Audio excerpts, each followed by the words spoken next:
इस बीच आपको सीधे ग्राउंड जीरो पर मैं लेकर चलूंगी। पहलगाम से हमारे साथ हमारे सहयोगी आसिफ कुरैशी इस वक्त मौजूद हैं और साथ ही साथ देश के अलग अलग हिस्सों से, जम्मू से आप देख रहे हैं अजय बाचलू हमारे साथ मौजूद है, हमारे साथ कानपुर से इस वक्त विवेक राय मौजूद हैं और साथ ही इंदौर से अंबुज पांडे हमारे साथ जुड़ गए हैं। लेकिन मैं सबसे पहले पहलगाम आपको लेकर चलूंगी आसिफ कुरैशी के पास और जरा जानते हैं आसिफ कुरैशी से कि पहलगाम में इस वक्त किस तरीके की तस्वीरें हैं। आसिफ, अभी भी जो एनआईए की टीम, जो अन्य जांच दल वो यहां पर मौजूद हैं, जांच किस तरीके से आगे बढ़ाई जा रही है और ऑपरेशन जो चलाया जा रहा है यहां पहलगाम की पहाड़ियों में इन आतंकवादियों की खोज में, उसको लेकर क्या अपडेट आसिफ?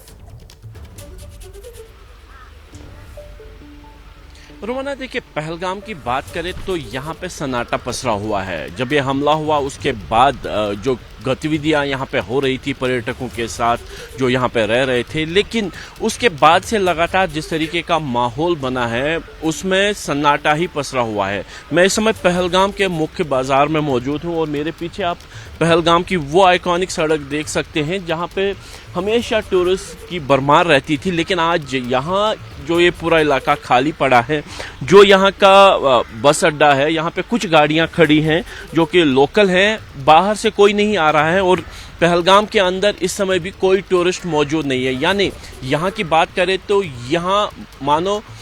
बिल्कुल जो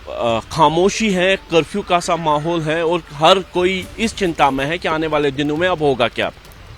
90% से ज़्यादा बुकिंग अगले 2 महीने के लिए कैंसिल हो चुकी है। सुरक्षा का जो ऑपरेशन यहाँ पे अभी चल रहा है, जो बैसरन की पहाड़ियों के ऊपर वाले इलाके में चल रहा है, तो सुरक्षा बलों का ये कहना है कि अभी भी जंगल चूंकि काफ़ी घना है, इसमें संभव ये है कि जो हमला करने वाले लोग थे वो इस इलाके से काफ़ी दूर भी निकल गए होंगे, इसकी पूरी संभावना है। लेकिन अभी भी इलेक्ट्रॉनिक सर्वेलेंस के साथ साथ सेना के जवान जो है इस पूरे इलाके को खंगाल रहे हैं। सुरक्षा बलों ने आज बैसरन घाटी की तरफ जो आम लोगों का या मीडिया का जाना था उसको पे रोक लगा दी है, जिससे कहीं ना कहीं ये संकेत मिल रहे हैं कि अभी भी घटना वाले स्थल पर कुछ ऐसे साक्ष्य हैं जिनकी तलाश की जा रही है। एनआईए की टीम जो यहाँ पहुंची थी उन्होंने यहाँ साक्ष्य कल कलेक्ट किए। जैसे ही गृह मंत्री यहाँ पे आए उसके तुरंत बाद जो एनआईए की टीम उस घटनास्थल पर पहुंची, उसको खंगाला, उसके बाद वहां के आसपास के इलाके को भी खंगाला गया। लेकिन स्टेट सीआईडी, स्टेट पुलिस ने भी अपना काम शुरू कर दिया है, वो अलग लेवल पे हो रहा है जी। पिछले 24 घंटे की बात करें तो पूरी कश्मीर घाटी में 2000 के करीब लोगों को डिटेन किया गया है। ये ऐसे लोग हैं जिनका पूर्व मिलिटेंसी का रिकॉर्ड है, चाहे उन पर एफआईआर लगे हो या फिर वो ओजीडब्ल्यू के तहत जेल गए हो, तो उनको हिरासत में लेकर उनसे पूछताछ की जा रही है। यहाँ तक कि मैं पहलगाम की बात करूँ, बैसरन घाटी में इस हमले के वक्त जो भी वहाँ पे काम कर रहा था, चाहे वो पोनी वाला हो, शॉल वाला हो या फिर वो खाने के स्टॉल चलाने वाले या गाइड्स हो, उन सभी को पुलिस ने डिटेन किया था कल शाम। उनके पूछताछ की जा रही है, हर एक से पूछताछ की जा रही है ताकि इस हमले को लेकर जो ज़्यादा से ज़्यादा जानकारी है हासिल की जा सके। क्योंकि सबसे बड़ी बात यही है जो सबको चिंता सता रही है कि आखिर पहलगाम के इतने करीब 5 मिलिटेंट आए कहाँ से, कौन सा रूट उन्होंने इख्तियार किया, किस रूट से वो आए, क्या वो पहलगाम घाटी से होते हुए या पहलगाम के मुख्य बाजार से होते हुए ऊपर गए या फिर पीछे वाले रास्ते से आए, किस रास्ते से आए। क्योंकि बैसरन घाटी तक पहुंचने के लिए 4 जगह हैं। एक तो पहलगाम से सीधा आप ऊपर जा सकते हैं, अनंतनाग की जो मुख्य टाउन है वहां से पीछे वाले रास्ते से आप जंगल से होते हुए आएंगे, या फिर जो बैसरन घाटी के पीछे वाली पहाड़ियां हैं जो कोकरनाग से आगे जाके मिलती हैं और आगे जाके वो किश्तवाड़ या वर्धवन तक जा सकती हैं, क्या उस रास्ते से आया गया या फिर जो चंदनवाड़ी या पहलगाम जो अमरनाथ यात्रा का रूट है उस रास्ते से सोनमर्ग से आए या फिर किसी और जगह से आए। अब उस रूट को खंगालने की कोशिश हो रही है कि आखिर इस जगह पे वो पहुंचे और इस वारदात को अंजाम देकर फिर किस रास्ते से निकले। अब उस पे भी स्थानीय पुलिस का जो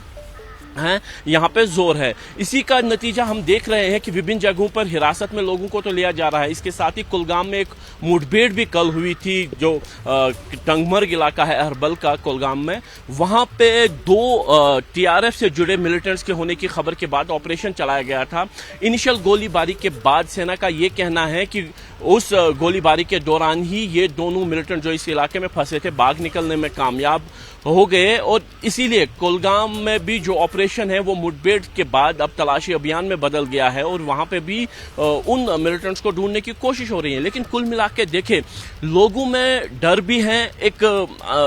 जो डर इस बात का भी है कि ये जो हो गया, घटना हो गई, जो असर होना था वो हो गया, लेकिन अब आने वाले दिनों में किस तरीके की प्रतिक्रिया होगी, क्या ये एस्केलेट होगा, क्या बॉर्डर्स पे एक्शन होगा, क्या ये घटना दो देशों को जंग के मुहाने पे ले जाएगी, क्या जंग होगी, क्या और हिंसा होगी, इसमें सरकार और प्रशासन भी कहीं ना कहीं जो है आग में घी का काम कर रही है। क्योंकि पिछले 24 घंटे में देखे प्रशासन की तरफ से 2 डिस्ट्रिक्ट में कम से कम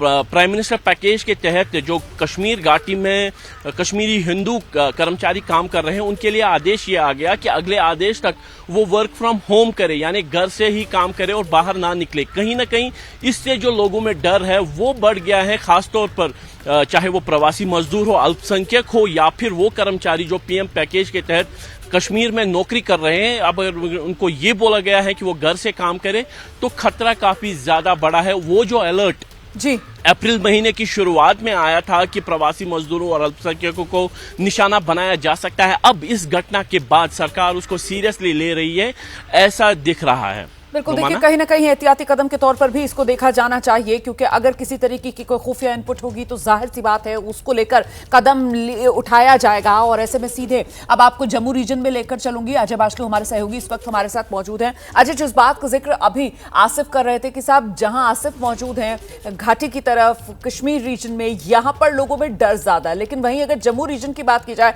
तो जाहिर सी बात है जम्मू में तो गुस्सा, और वो गुस्से का उबाल हमने देखा कल किस तरीके से सड़कों पर फूट रहा था। आज जम्मू की तस्वीर क्या है अजय? देखिए रोमाना, जम्मू की आंखें आज भी नम है। मैं जिस जगह पर खड़ा हूं यहाँ थोड़ी देर में स्कूली बच्चे जो हैं उन शहीदों को अपनी भावभीनी श्रद्धांजलि देंगे जिन्हें आतंकियों ने अपने निशाना बनाया। लेकिन इसके साथ ही 2 और अपडेट मैं आपको दे दूं रोमाना। आज शाम उमर अब्दुल्ला ने जम्मू कश्मीर में भी एक ऑल पार्टी मीटिंग बुलाई है। सब जितनी भी यहाँ पर पार्टीज़ हैं और मुख्य विपक्षी दल जो है बीजेपी, उसको भी बुलाने की बात इस ऑल पार्टी मीटिंग में कही जा रही है। हालांकि कल शाम तक बीजेपी ने ये कहा था कि उनको इस औपचारिक मीटिंग का अभी तक न्योता नहीं मिला है और जैसे ही न्योता मिलता है वो डिसाइड करेंगे जाना है, इसमें जाना है या नहीं जाना है। लेकिन उमर अब्दुल्ला जो कि मुख्यमंत्री है जम्मू कश्मीर के, उनकी तरफ से एक बड़ी कोशिश की जा रही है और आज शाम एक ऑल पार्टी मीटिंग बुलाई गई है ताकि जो पहलगाम हमले के बाद जो स्थिति खास तौर पर कश्मीर और जम्मू में उभरी है उससे कैसे निपटा जाए और जो विपक्ष है उसको कैसे ऑन बोर्ड लिया जाए इस सारी स्थिति से निपटने के लिए। इसके साथ ही रोमाना एक और अपडेट दे दूं, जम्मू कश्मीर सरकार अब इस बात पर भी जोर दे रही है कि जैसा आसिफ कह रहे थे कि वहां से जो टूरिस्ट हैं वो निकल रहे हैं तो टूरिस्ट का निकलना कम ना हो, टूरिस्ट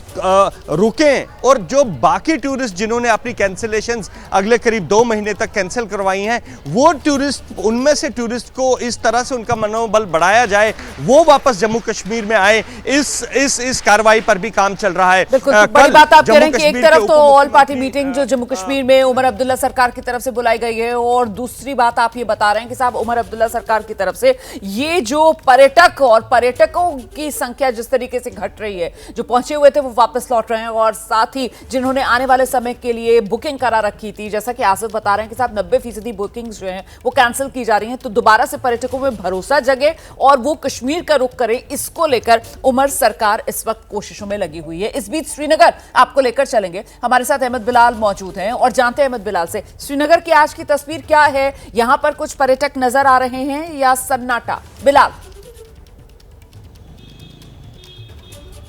रुमाना, देखिए आपको बिल्कुल बताना चाहूँगा कि मैं इस वक्त लाल चौक पर मौजूद हूँ और अमूमन लाल चौक पर सुबह से ही जो सैलानी हैं उनका तांता लगा रहता है, भीड़ जो है वो लाल चौक पर देखने को मिलती है। लेकिन इस वक्त की जो तस्वीर देखने को मिल रही है कि पर्यटकों की संख्या में ज़रूर एक कमी जो है वो देखने को मिल रही है। कुछ ही पर्यटक हैं जो कि सुबह सुबह यहाँ पर लाल चौक का पर घूमने के लिए, सैर करने के लिए यहाँ पर मौजूद हैं। लेकिन आपको बता दें कि जिस तरीके के हालात जो है है वो कल यहाँ पर देखने को मिले थे। तमाम संगठनों की तरफ से जो है वो इसी लाल चौक पर प्रदर्शन जो है वो किया गया था पहलगाम अटैक के खिलाफ। और कल जो है वो तमाम व्यापारी संगठनों की तरफ से पूरे श्रीनगर में भी बंद का ऐलान किया गया था। लेकिन आज श्रीनगर की अगर हम बात करें तो स्कूल्स भी खुल गए हैं। इसके अलावा जो दुकानें हैं यहाँ पर अब ये भी धीरे धीरे खुलना जो है वो शुरू हो गई हैं। और इसके अलावा जो श्रीनगर की आज की जो तस्वीर है वो वहाँ पर जो सैलानी है कल जो है वो बिल्कुल सन्नाटा एक तरीके से कह दे कि सैलानियों का नहीं दिख रहे थे। लेकिन आज थोड़े बहुत सैलानी जो है वो ज़रूर अपने होटल के कमरों के बाहर जो है वो निकलते हुए यहाँ पर दिखाई दे रहे हैं और अलग अलग जगहों पर जो है वो